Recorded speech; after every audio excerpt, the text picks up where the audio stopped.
আসসালামু আলাইকুম। তো গাইস, সবাই কেমন আছেন? আশা করি ভালো আছেন। তো দেখেন কত সুন্দর করে চিংড়ি মাছ রান্না করবো আজকে। তো ফার্স্ট টাইম পেঁয়াজ ভেজে নিলাম, শুকনো মরিচ গুঁড়া দিয়ে দিলাম, সঙ্গে আছে টমেটো দিয়ে সুন্দর করে নাড়া দিয়ে দেবো। তো নাড়া দিয়ে কমপ্লিট হলে পানি দিয়ে দেবো।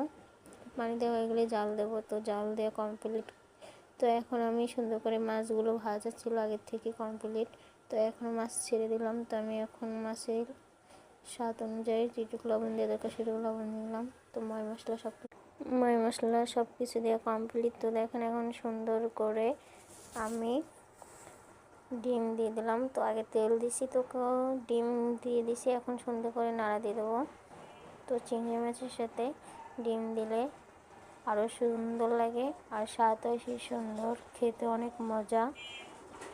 কে কে খেতে পছন্দ করেন কমেন্টে বলবেন, আর ভালো হলে লাইক কমেন্ট করবেন। তো দেখেন কত সুন্দর করে এখন জিরে